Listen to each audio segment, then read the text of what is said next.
Okay, so we are continuing with the holy book Sichos Haran of Rabbi Nachman, and we have a new teaching tonight, and tonight's class is Lila Nishmas, my father, Zichron Lebracha, Kamal Yishmael ben Yitzchak Yosef. Tonight is his third yahrzeit, and so I think it's actually very appropriate. Like Hashem worked it out that what we're learning tonight. We're learning about wealth, tonight, and being connected to riches, and what Rabbi Nachman has to say about that, and he has an interesting take, and he looks at it as something which is actually dangerous, and something that we have to be weary of before we get rich. So I hope this is relevant. I hope everybody's on the brink of becoming very, very rich, and this is something that you need to know before you're going to be very rich. So Rabbi Nachman has a little bit of a warning for us. He writes, and we're in chapter Dalet, Parak Dalet. It's very difficult for a ish kasher to have money. For ish kasher means a person who's an erlich, a good upstanding human being, a good kosher Jew. So it's hard for him to have money. Because in order for him to reach the money, to reach the place of riches, so he needs to fall down. That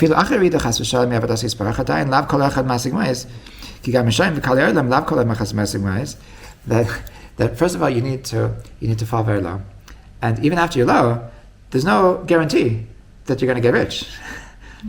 Meaning, like he says that in order to get into where the big bucks are, that's where there's what he calls kalidas, people who are very lightheaded and don't take life, don't have a proper view on life, and you're inevitably going to be hanging around with these people.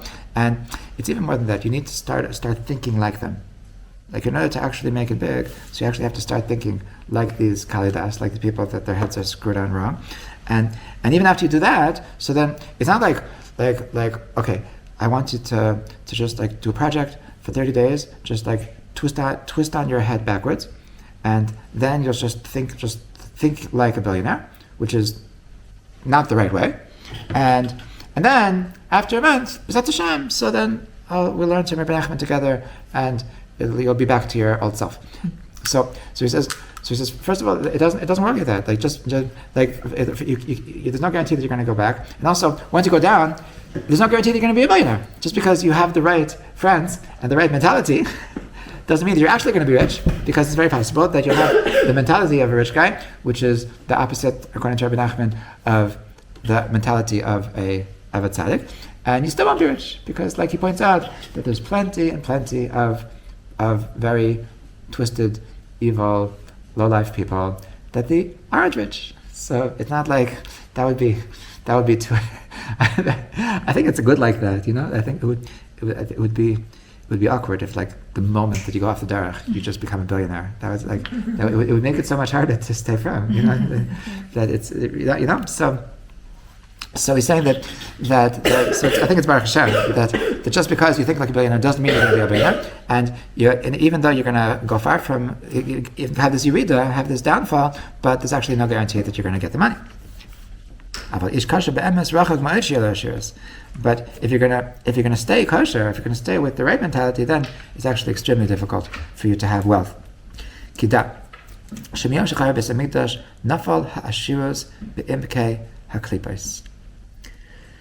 Because know that from the day that the Beis Hamikdash was destroyed, nafal ha'ashirus be'imkei ha'klipos, that wealth fell into the deepest klipot, the deepest shells. This is the klipot is where the bad energies live.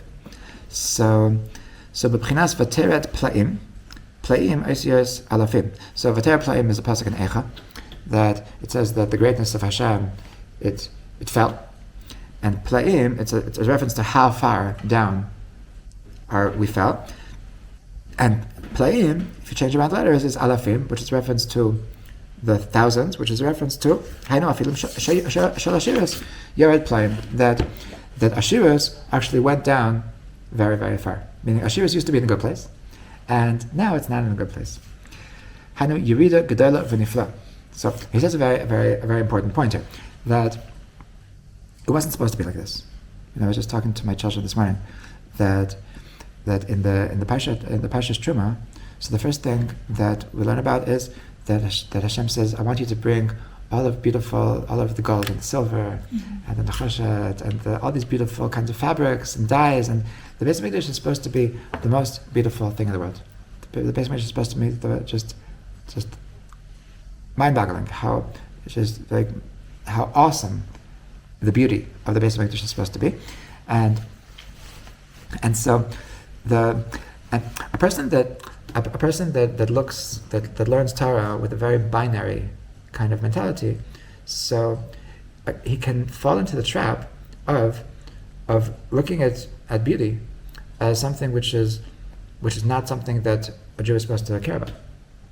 And you can learn a lot of Torah and say, like, we care about ruchnius, we care about spirituality, we care about mitzvahs, and the goyim, they care about how I look, they care about having a nice house, they care about these things that like if in a very binary, in a very small-minded kind of look at Torah, so you can learn the entire Torah and come to the conclusion that they really, and you can even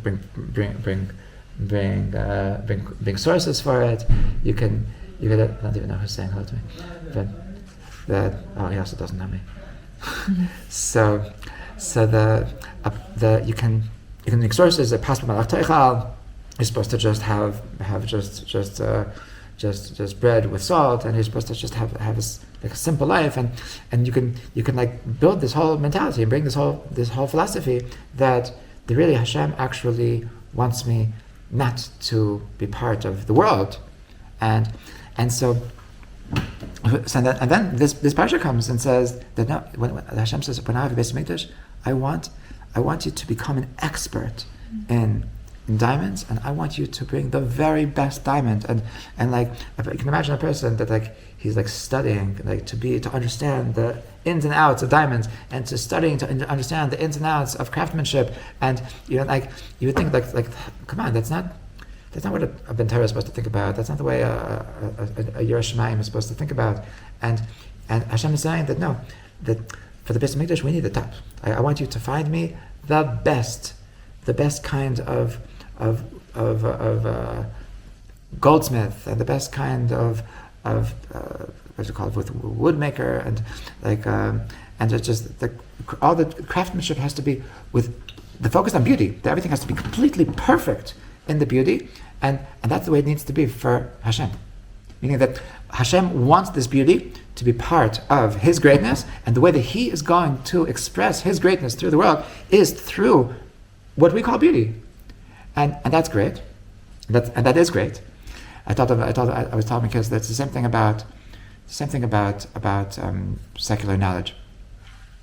That there's a quote from the Vilna Gaon that says that a person that's lacking in secular knowledge is, it's not every secular knowledge. It's like chachmot, he calls like the other wisdoms. There's wisdoms that's not in Torah, and like such as logic, such as math, such as science, and you certainly don't need to know like social sciences. You certainly don't need to know like literature.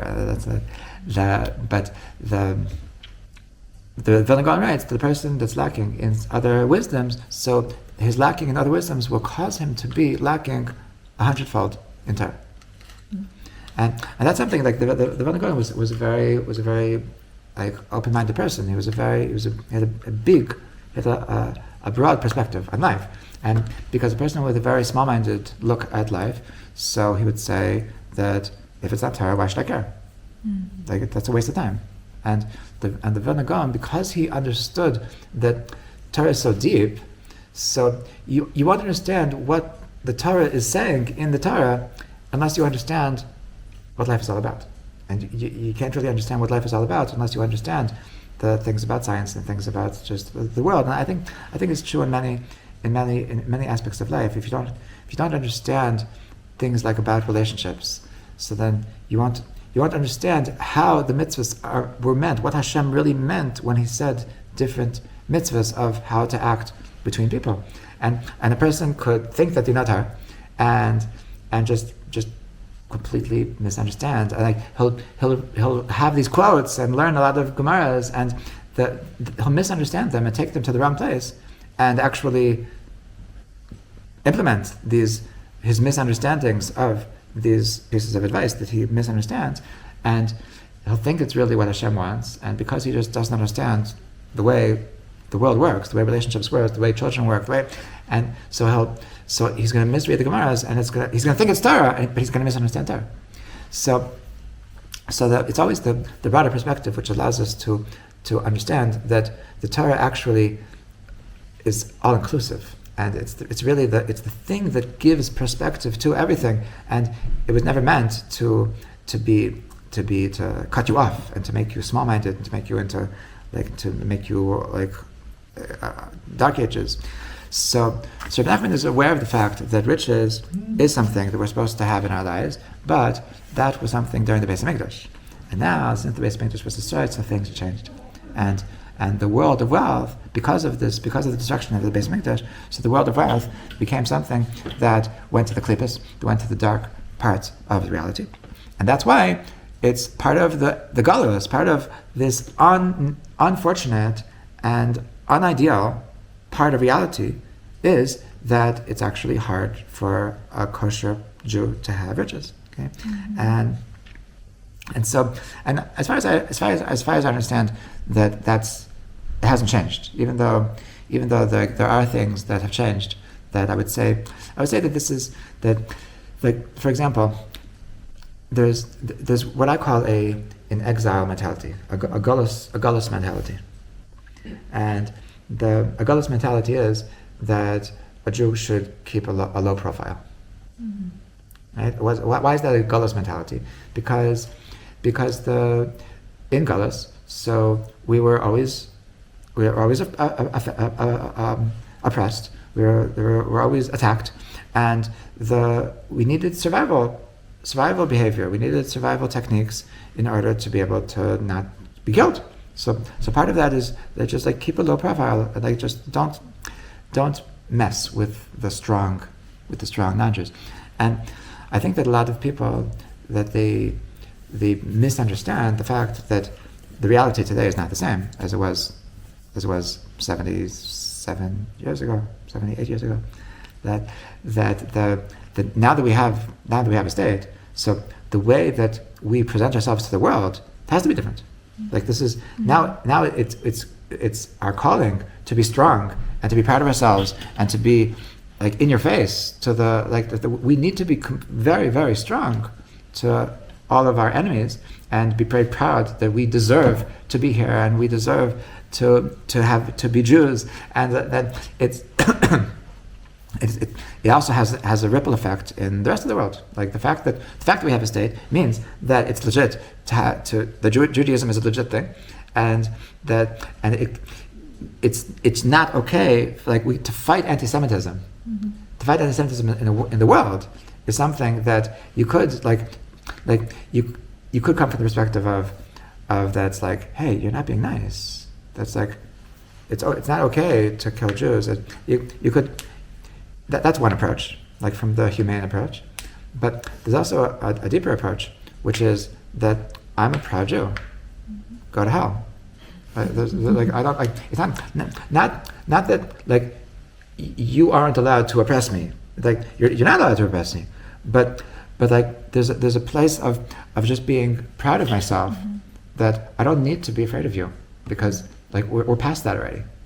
Like wake up and smell the coffee. Like the Jews are here for keeps. It's too late. It didn't work. They've tried more than once, and it didn't work. It's not going to work. So we're like, deal with us. And like this is what I think is a new mentality that didn't exist since from the time of the destruction of the temple until the establishment of the state of Israel. That there's things that change with the fact that we're approaching a more geula kind of time, and there's things that we need to like reassess how we look at ourselves, and how is not to fall into these galus mentalities. However, I really do feel that when it comes to riches, that hasn't changed yet. because the way I understand what he's trying to say is that what does it mean that the riches has fallen into the klippas? That it's that the only way to really, really make it big is to have character traits and a mentality that actually goes against what Hashem wants us to have. Okay? And so what that means is that it's a tough world out there. And the only way to really, really make it is to be tougher. And to be tougher means that you're going to be sly.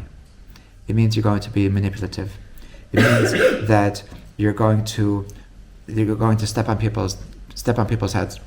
You're going to be fierce and strong and even cruel. To like when people are trying to ruin you and take you down, and they always will, because everybody that starts rising to power, so people try to stop them.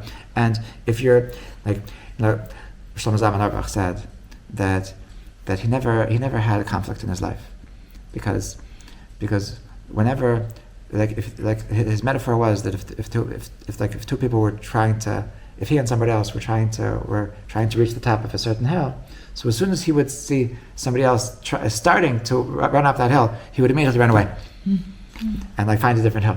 Like he was so always giving. He was always just like levater, to give in, and no, you can do it. It's okay. And that's what a Jewish mentality is. Jewish is not about I want to be here. I need. This is for me. Everybody, be afraid. And that's not the way Jews are supposed to be. I was talking about in the class about feminism, if you recall, that I was saying that being an activist, contrary to the Reform movement, being an activist is not a Jewish thing, because being an activist is all about give me my rights. I deserve my rights, and that's not a Jewish idea. The Jewish idea is that I'm fine. I want to worry about your rights. So for Jewish people to be activists about the things that are not relevant for them, for men to be feminists that was my example there. That for men to be feminists, that would be a Jewish value. But for women to be feminists, that's give me my rights, and that's I want my rights. It's not a Jewish idea. It's not a Jewish mentality.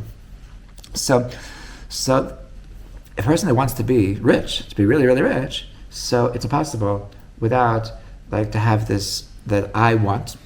If you don't want to be a billionaire, you won't be a billionaire, right? It's not unless you're just your father's a billionaire and he dies. But the truth is, probably even then, there's so many people that are going to just trying to get your billions then, that if you don't want it, you're very, very soon you're not going to be a billionaire. And that if you have to want to have a lot of money and a lot of power, and the desire to be so rich is really not such a Jewish concept. And now we've spoken about this in other places, that the desire for riches, there's two levels of riches, right? That there's a person that has a good amount of money, that he's well-to-do, and then there's another kind of person that's just really, really, really, really rich. Now, what's the difference? That a person that has more money that he and his kids could ever spend in their lifetimes. So at that point, you should stop, right? Mm-hmm. And they never stop, right? Mm-hmm. And there's something in Judaism. There's something called taivas mammon. Mm-hmm. It's considered one of the lusts.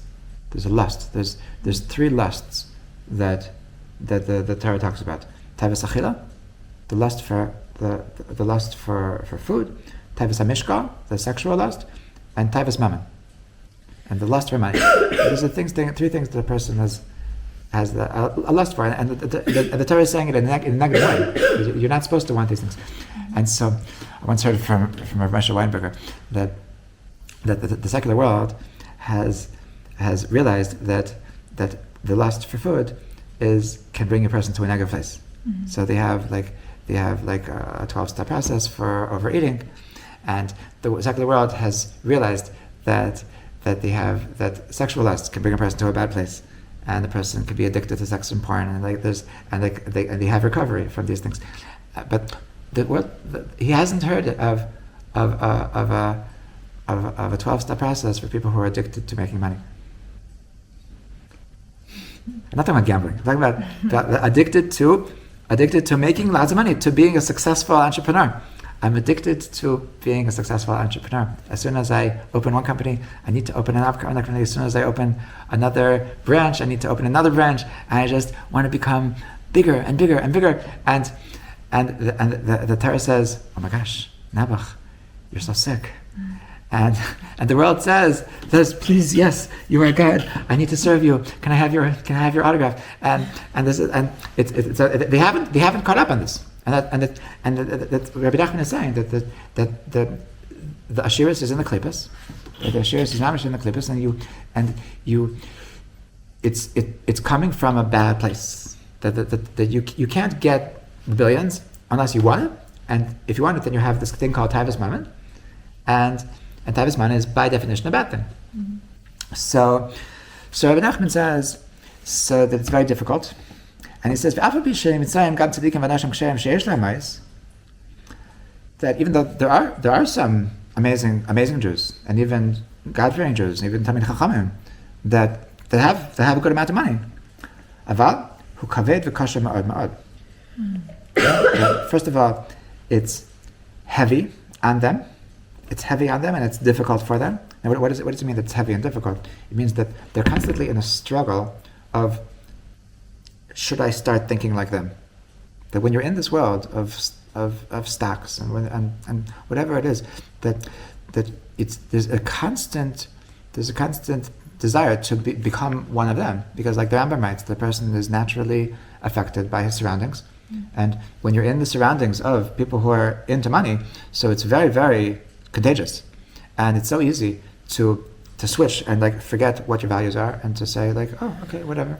And so it's kosher. It's like even the people that succeed, but it's difficult, and you're bringing on yourself a test. And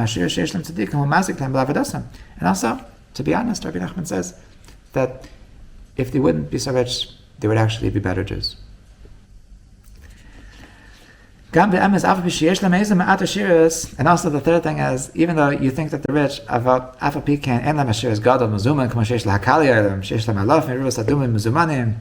and that's not called riches.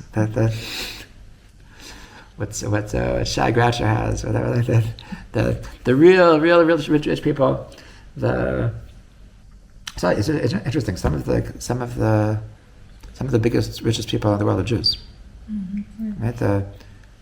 I think the head of the owner of Gap, the clothing industry, is a Jewish woman. So what's his name? The guy, Zuckerberg, yeah. And so the really rich people. So they like the rich tzaddikim that you're thinking about. So they don't come close to what really. It's a different world. To be really, really rich, like we should know what it really means to be a super billionaire, and so it's not the same. So and he says something from his grandfather, who was also named Rabbi Nachman, that Shamar Amar B'Seinu Zechron Livracha Arichem B'Bina Amar B'Seinu Zechron Livracha Arichem B'Ika Aisha V'Chavod Laka V'Amar Koshaken Aisha V'Kavod. V'Amar Rabbi Nachman Zecher Tzaddik Livracha Shurak Koshaken and B'Vadi Hu Kavachomer the Koshaken Sharoi Sheyeh Lehem Aisha V'Kavod Avala B'Ferish Kapapikin En Lehem Zumanim Kamalafim Kines Kalam. So there's a Gemara that says like this, that Bimina Arich Yamim Bimina Bismer La Aisha V'Kavod. Talking about the Torah, that the Torah is so awesome. On his right hand is long life, and his left hand is riches and kavod and honor, status. And so the Gemara says, wait, and it's right that like the simple understanding would be that it means if you're really, really into Torah and they're on the right side, so then you get long life. And if you're on the left, if you have a little bit of Torah, then you just get Aishav Kavod. Then you just get riches and status. And so the Gemara says, hold on, but if you're really on the right side of the Torah, if you're totally into Torah, so then you should, and you get long life, then certainly you should get riches and status. So the Gemara says, yeah, it means that if you're on the right, then you get both. If you're on the left, then you only get riches and status. You don't get long life. Okay, so he said that his grandfather said that the Gemara means to say that it's a kal v'chomer. That it means that, like, you're right. It logically makes sense, but it's not there mefurish. It's not there explicitly. So, and that's telling you that really that the riches that the person that's totally into Torah is going to have, he deserves it. And you're right. It makes sense that he should have riches, but it's not going to be explicit. It's not going to be it's not going to be so obvious and so easy that he's going to have to work a little bit harder. That, like, the billionaires, like, just whenever they want, the money just going to fall out of the sky. But for the tzaddik, for the person who's into Torah, it's not going to be. Okay, so this is what he has to say. That the idea of riches is really something which is very dangerous, and it's something that it's a person shouldn't expect. A person shouldn't expect that I'm going to be a big tzaddik, I'm going to be a big Torah scholar, and I'm going to also be, and I'm also going to be a billionaire, and it cannot be. It doesn't go together. So. There's a couple of things. First of all, why is it a contradiction? So we said that a lot of it has to do with the mentality. Okay? That what am I looking for in life? So that a person is looking to be rich. So what is the desire for riches? If it's being rich is not just about being able to buy things. So what's it about? It's about power. Mm-hmm. Like after you've already have B'ezrat Hashem, all the money that you could spend and all your kids could ever spend. Okay, and you already have whatever millions of dollars it is. After you have that, so most people, they don't stop there. They don't say, okay, now I'm ready to retire. I can retire at 23 because I already have $50 million, and that's enough. Nobody does. Why? So what is the desire to keep on going? Desire is for power. Okay? Why is the power? Because the more money you have, the more influence you have, and you can become President Trump's advisor. And you can tell him how he should run his country, and then you can make a difference in the world. So people, that's called power. That's called that. I want people in power to do what I want them to say, to do what I want them to do. So if I have lots of money, so then people are going to listen to what I have to say. Okay, that's a desire for power. Okay, the desire for power is antithetical to Torah. Okay, because a Jew doesn't want to be powerful. A Jew wants to give power to Hashem. Mm. And Rabbi Nachman has a famous Torah where he writes that these two things are very opposite from one another. That the desire for power for myself and the desire for power for Hashem, the desire for honor for myself and the desire for honor for Hashem, the two are actually contradictory. And the person has to choose. What do I care about? Do I care about myself? Do I care about Hashem? And it's not, like somebody had, so I took a picture of a road sign that the one arrow this way to Jerusalem and this way to Sodom. And there's like, which way are you going? Are you going to Jerusalem or are you going to Sodom? You have to decide. And so the mentality that I want my power, I'm here because I'm interested in power, is antithetical to I want Hashem's glory to be. I talked about this recently that in Harry Potter, so it's the same thing. That the bad guys, were into power, yeah, and the good guys weren't into power. It wasn't. It's not about being power. That they had trust that we'll just do our thing, and the goodness will come out just by itself, so to speak, and that's totally aligned with Torah. That to be a Torah Jew is not about seeking power. It's not about being powerful. It's not about wanting to be powerful. It's just like trust, letting go, surrender, and it's really not about you can't have both. You can't desire to be powerful, and the other thing is what we said before is about just being considerate to other people. There's a term that like in these kind of like very very slick business people. There's a term called slit throat, right? The kind of slit throat personality, and like that there's like this like executive kind of personality that like orders people around, and if you don't walk in the right way, then like she slits her throat. And like so like is that the kind of personality that you think Hashem wants you to have? That I should be a person that slits throats? Like, it's that right? I think the secular world looks at it as a compliment, right? Yeah, he made it because he's a slit throat kind of person. Like that's a good thing. Like it's legit to slit people's throats because that's the way you make it in life in this jungle. And the Torah says, hold on a second, but did you ask that person? Do you want me to slit your throat? Is it okay? Do you mind if I slit your throat? And like we care about people, okay? And like a Torah Jew would absolutely say that I'd rather not make it than if it takes slitting people's throats. I'd rather be a poor good person than be a rich bad person. And that's so there's certain mentalities that a person needs to have in order to get rich, and that's really antithetical. That's really antithetical to becoming rich. To either if you want to stay God-fearing, then it's really hard to become rich. But the truth is that there's another point as well, and that is that once you've already made the money, so what about just having the money? What about having the money? And now the question is that is there a contradiction between being a Torah Jew with Torah values and just living the life of riches?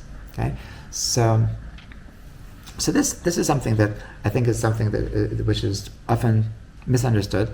I do think that some people take this to a wrong place, and that's, like I said before, that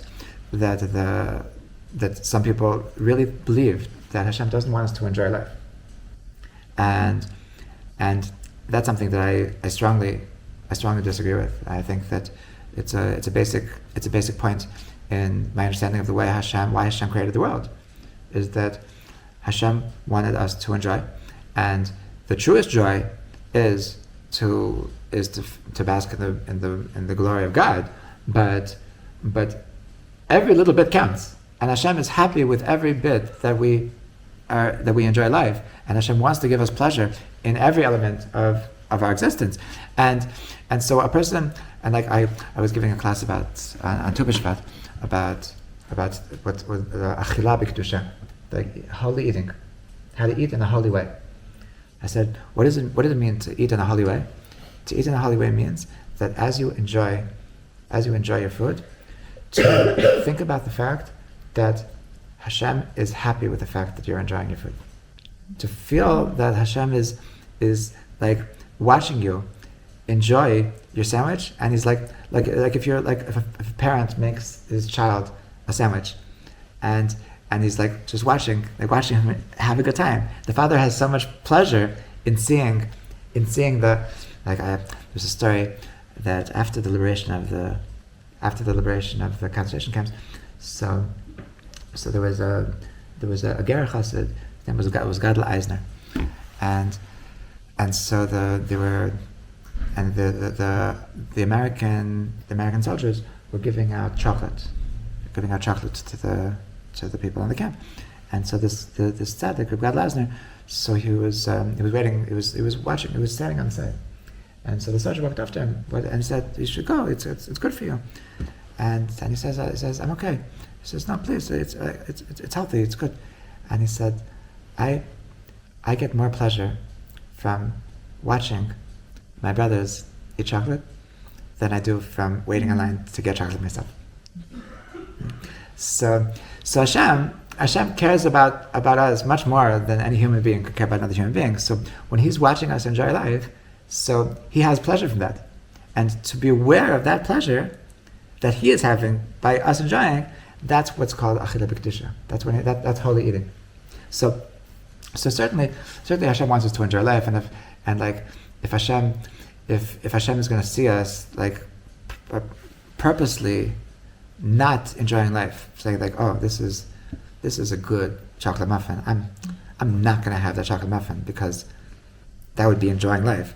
Like Hashem is thinking like, the whole reason I created chocolate is so that my Jewish children should eat chocolate muffins. Like, you think I did it for the Swiss people? It's all for you. I did, and it's frustrating. It's frustrating from his perspective if we're not gonna. So certainly Hashem wants us to enjoy life. So where do you draw the line? That there's, in America there's like I see these like people like they have weddings and they make weddings that your eyeballs pop out of the sockets. Like you see, there's so much, and so I don't know what the line is, but I know that the people that are I'll tell you like we started this conversation like before the class. We're talking about Rabbi Nachman's story about drinking water and tasting the wine inside the water, and having the bread and tasting the meat inside of the bread.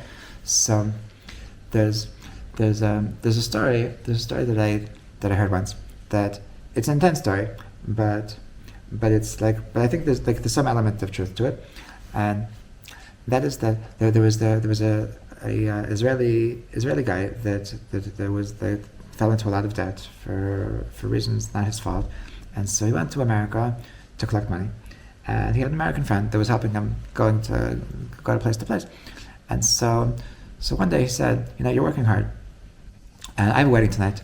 Come with me, tag along. You deserve a break. It's like you need a break. It'll be good. So he comes to them, and so he comes to before the chuppah. There's a smorgasbord, and so there's like amazing things. There's meatballs and sushi and everything you can imagine. And so he says, okay, let's meet up in 20 minutes, and we'll see how you're doing. And so he meets him up in 20 minutes. And he says, how you doing? He says, not doing good. I'm looking everywhere. I can't find hummus and pita. And he says, never, what's wrong with you? Okay, so what? There's no hummus and pita, but there's everything else. So he looks at him and he says, oh, I get it. You pretend you're my friend, but really you hate me, huh? Don't you? So what? Why would I hate you?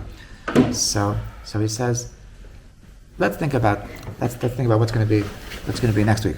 Next week, I'm going to go back to my house, and my wife is going to serve me hummus and pita, like she has been for the past 30 years, and then I'm going to start thinking, and she's going to say, hey, is everything okay?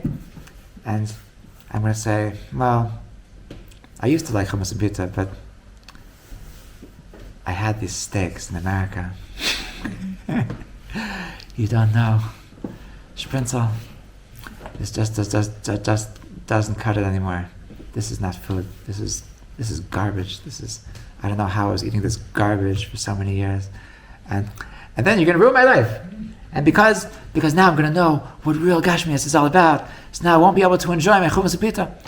And so now it's an intense story. And I don't think I wouldn't do that. I would certainly wouldn't recommend other people doing it. And I think the one time is not going to ruin anybody. But that there is some element of truth to the story. That is that there's two people that could have one person is having his hummus and pita, the other guy is having his 50 shekel hamburger, and they have the exact same amount of pleasure. And the fact that you cultivated your taste that this for me is garbage, and this for me is a regular meal, but for you it's a regular meal. So you have the exact same amount of pleasure from your from this meal than he does from his lower class meal. And like this is the same thing when a person develops a taste. Like a person could like hummus. Okay, somebody told me that he became a connoisseur of hummus, and so because he became a connoisseur of hummus, so now he can't eat store-bought hummus. It's just garbage to him. It's like dog food to him. And so I asked him, like, so did you actually come into a better place? Is it better? Like now that you only eat fancy hummus, so like, are you enjoying life better now that you, or maybe you're actually enjoying the fancy hummus the same amount that you used to enjoy the lower class hummus? Okay, and it's the same thing. The same thing with wines. That like, Baruch Hashem, like I really like a 30 shekel wine, and that does it for me. I don't really like. I'm not alcoholic, but like I don't taste the difference between a 30 shekel wine and a 200 shekel wine, and it's just like I just laugh at the people. Like you think you're enjoying life. You're not enjoying life. I'm enjoying life the same as you, more than you, and with whiskey is like forget about it. People like oh, that's garbage. I'll only eat the $400. It's absolutely ridiculous. So a person can bring themselves, can condition themselves to these higher standards, and then you're actually not enjoying life anymore. You just decided that I need to have these higher standards. Same thing with clothing. Okay, that there's societies where everything is about brand names, and they're embarrassed to wear something that doesn't have a certain brand name, and they condition themselves that this is the only thing that's gonna make me happy. So anything less than this is not gonna make me happy, and so there's a lot of fakeness, and that you think that you're doing this because you want to enjoy life, and it didn't work. You didn't actually enjoy life more. Like when you were dreaming about being a billionaire, the real reason why you were dreaming was because you wanted to enjoy life, and this is not enjoying life. This is just showing off. This is just like, even I think this is showing off to yourself even. Like this is like to tell yourself that I am this kind of person, that like even if you're just in your own room, it's beneath your dignity to wear this, and so there's some line that once again I can't say exactly where it is, that you're into the Gashmias for its own sake, not even for the sake of enjoying, not for the sake of, because as long as you're enjoying, Hashem is happy that you're enjoying. But there's a level of connection to Gashmias that it's no longer about the enjoying. It's just about like setting a standard to yourself and like telling yourself this narrative that I'm a rich person. This is how I enjoy life. And so I really think that there's something antithetical about this kind of lifestyle to being a Torah Jew.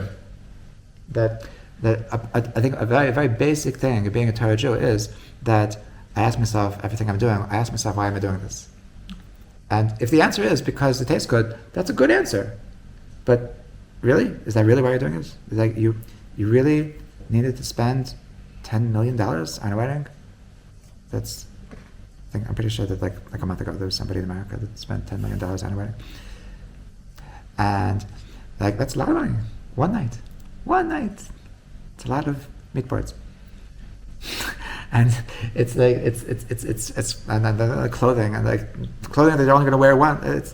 It's really crazy. Like so, a person, a very basic thing in the Torah is that a person should ask himself, like, why am I doing this?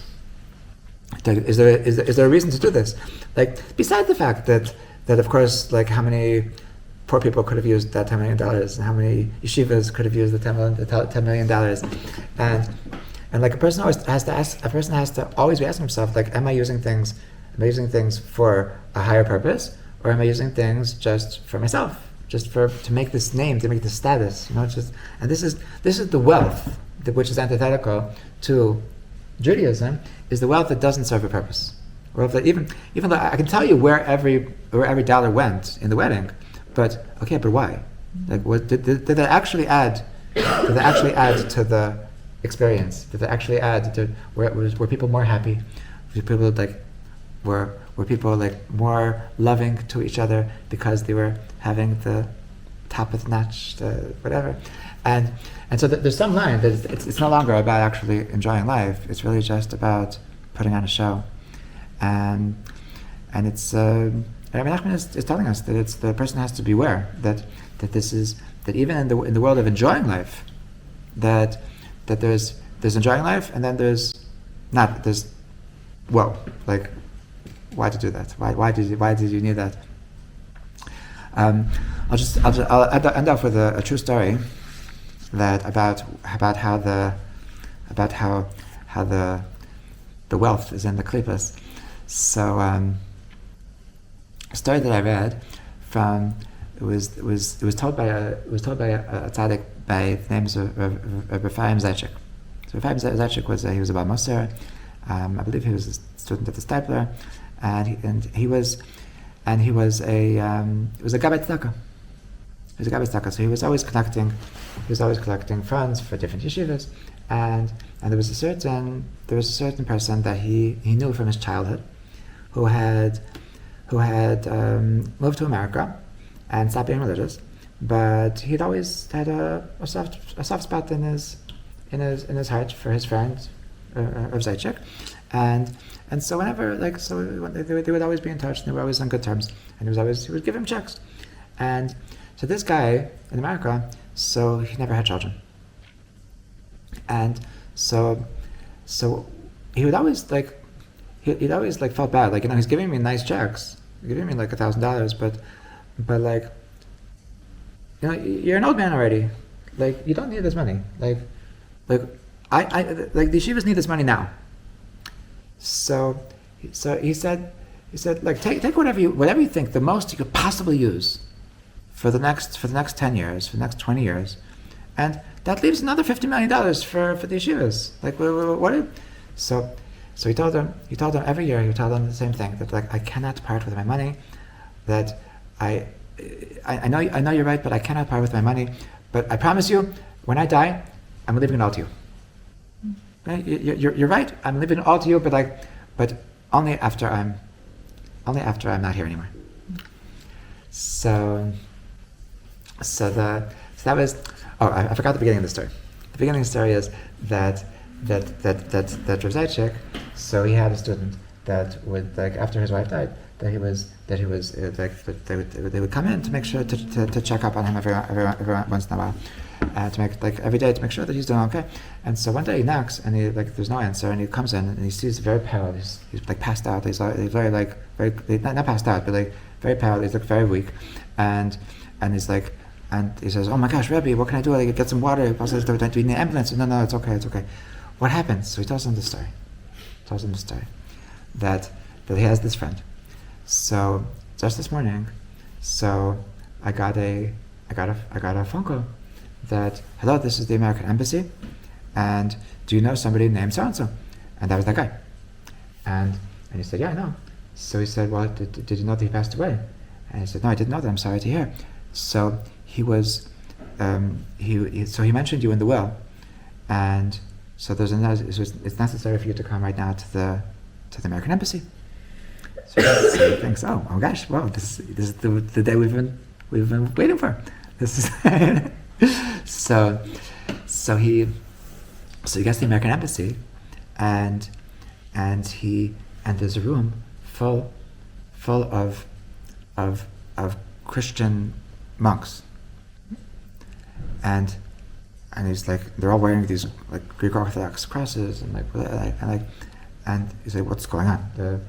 So he says, so the person at the embassy tells him that your friend, so he passed away, and he said in his will that he wants all of his money, the tens of millions of dollars, he wants it all to go to the places where they study the Bible in Israel, and that Rabbi Zaychik should decide which ones.